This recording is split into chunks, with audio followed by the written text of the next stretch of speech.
So hi guys, welcome back to under of skin ముచ్చట్లు. అయితే మనం ప్రజెంట్ నా బండిని రిపేర్ చేయడానికి తీసుకొచ్చాను. అయితే మనకి అంటే నార్మల్గా కొంచెం మెయింటెనెన్స్ ఎట్లా అవుతుంది అంటే పల్సర్ 150కి నార్మల్గా అయితే నేను ఇప్పుడు ఇంజిన్ ఆయిల్ చేంజ్ చేయించాలి, అండ్ బ్రేక్స్ కూడా చేంజ్ చేయించాలి, అండ్ లాక్ సెట్ ఒకటి చేంజ్ చేయించాలి. అండ్ టోటల్గా దీనికి ఎంత ఎస్టిమేషన్ అవుతుంది అనేది ఒకసారి క్లారిటీగా చూద్దాం. ఎందుకంటే ఇది పల్సర్ 150 అండ్ అంటే కొన్ని బైకులకి సీసీ తక్కువ అయితే మనకి మెయింటెనెన్స్ తక్కువ ఉంటుంది, సీసీ పెరిగే కొలది దాని మెయింటెనెన్స్ అయితే పెరుగుతుంది. అంటే మెయిన్ ఫస్ట్ ఆఫ్ ఆల్ మనకి ఏంటంటే మంత్ అయ్యేసరికి ప్రతి నెల సరికి ఒక డేట్ అయితే రాసుకోండి. ఏ డేట్ మీరు ఇంజిన్ ఆయిల్ చేంజ్ చేస్తున్నారో ఆ డేట్ల కల్లా సో ఇంజిన్ ఆయిల్ ఒకటి అండ్ అలాగే బ్రేక్స్ పక్కా అయితే మార్చుకోండి. ఎందుకంటే నెల అయ్యేసరికి ఇవన్నీ కూడా కేబుల్స్ కూడా చెక్ చేయించుకోండి. అండ్ క్లచ్ కేబుల్ కానీ అండ్ బ్రేక్ కేబుల్స్ కానీ ఏ కేబుల్ ఉన్నా కూడా ప్రతిదీ చెక్ చేయించుకోండి. కార్పెట్ క్లీన్ చేయించుకోండి. ప్రతిదీ కూడా చైన్ లూప్ చేయించండి, చైన్ కూడా క్లీన్ చేయించండి. కింద మనకి ఎంత వాడు సేఫ్గా మగ్గారు ఇచ్చినా కూడా మనం 1-2 సార్లు ఇవన్నీ చెక్ చేయించుకుంటే మనకి మెయింటెనెన్స్ కరెక్ట్గా ఉంటేనే బండి మీకు రన్ అవుతుంది. 2-3 months బ్యాక్ ఇది మా అన్నయ్య దగ్గర ఉండేది ఈ బండి, ఈ పల్సర్ అనేది.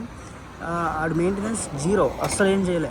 నా దగ్గరకు వచ్చిన తర్వాత కొంచెం ఆ మాత్రం ఈ మాత్రం ఏదో చేంజ్ చేపిస్తున్నాను, కానీ వాడి దగ్గర అంటే ఇంజిన్ ఆయిల్ ఏదో చేంజ్ చేస్తున్నాడు తప్ప మిగతా ఏమి చేయించట్లే. ఏదో నడుస్తుందంటే నడుస్తుంది తప్ప అది వన్స్ ఎప్పుడైతే మనకి ఏదో ఒక టైంలో దెబ్బేస్తుంది సడన్గా, అప్పుడు అవసరానికి బండి లేకపోతే ఏంటంటే ఈ రోజుల్లో ఒకడు కూడా మనకి ఏదో ఒక రోజు 2 రోజులు ఇస్తాడు కానీ బండి రోజు అయితే ఇవ్వలేదు కదా.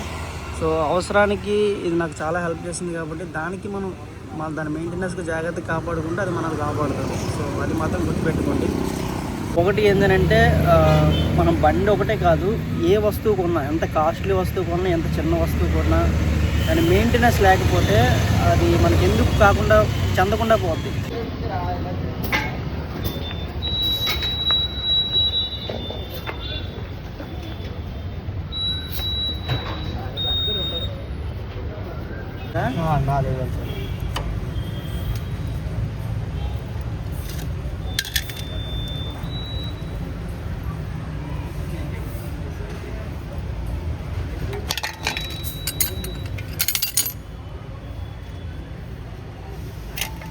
బాగా బ్లాక్ అయిపోయిందా? ఇంకో కొంత ఎరుగుతుందా? ఆయిల్ కూడా తగ్గిపోయింది, లెవెల్ తగ్గిపోయింది. అది ఇప్పుడు ఈ పొలాన్ని ఇప్పుడు ఈరోజు అంతా 2వ తారీఖు, మళ్ళీ అదే 2వ తారీఖు మార్చుకోవాలి. ఇది అది చెక్ చేయించుకోండి, మళ్ళీ చెక్ చేసుకుంటే తెలిసిపోద్ది. ఒకవేళ ఆయిల్ తగ్గితే బండి కంప్లైంట్ ఉన్నట్టు. ఆయిల్ తగ్గింది. అది ఇప్పుడు ఆయిల్ తగ్గిపోయిందా? ఆయిల్ అదో 1/2 లీటర్ దాకా తగ్గింది. అమ్మ, అది కంప్లైంట్ ఉంది అయితే. అందుకే ఒకసారి చెక్ చేసుకున్నాం అనుకో.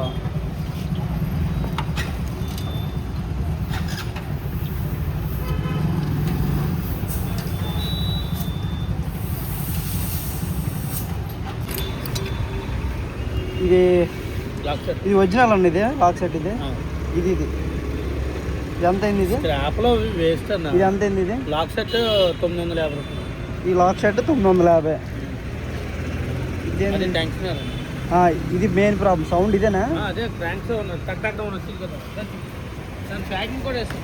ఇది ఈ బ్యాక్ బ్రేక్స్, ఇవి బ్రేక్స్. ఇవి ఎంత అనేవి? అవి 290 రూపాయలు. 290. ఇది ఎక్సలేటర్ బ్రేక్ కేబుల్. ఇది ఎంత? ఈ ఎక్సైడ్ కేబుల్ 200, 240 రూపాయలు. మర్చిపోయి 240. డిస్పాట్స్ ఇవి బాగా అరిగిపోయా? రేట్ ఎలా ఉంది? డిస్పాట్స్ మొత్తం అరిగిపోయింది లోపల. చూడు, మా ఓడి ఏకంగా సెకండ్స్లో వేస్తే ఇంకా కొత్త ఒరిజినల్ వేసానన్నా. లోపల ఆయిల్ కూడా వేసా, డిస్క్ ఆయిల్ మొత్తం వేసాను.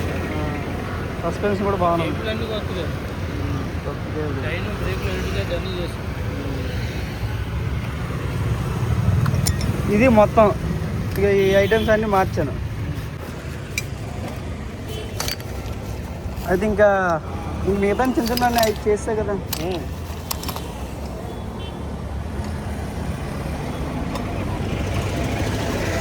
బైక్ రిపేరింగ్కి ఎంత అయింది, ఎంత కాస్ట్ అయిందని మీకు ఆల్రెడీ క్లారిటీగా చెప్తాను. సో ఆల్రెడీ నేను ఇక్కడ నోట్ చేసుకున్నాను. అయితే మొత్తం టోటల్గా నాకు బండికి వచ్చేసి మొత్తం 4500 అయితే అయ్యింది, మొత్తం ఛార్జెస్తో కలిపి. నేను ఏమేమి మార్చానో కూడా మీకు క్లారిటీగా చూసి ఉంటారు కదా. మ్యాక్సిమం అవన్నీ కలుపుకొని ఒక 4500 అయితే అయ్యింది. సో ఇది గైస్ ఓవరాల్గా. అండ్ ఈ వీడియో మీకు నచ్చినట్లయితే లైక్ చేయండి, షేర్ చేయండి. మా ఛానల్ ఫస్ట్ టైం చేసినట్లయితే సబ్స్క్రైబ్ చేసుకోండి. Thank you for watching. Bye bye. జై హింద్.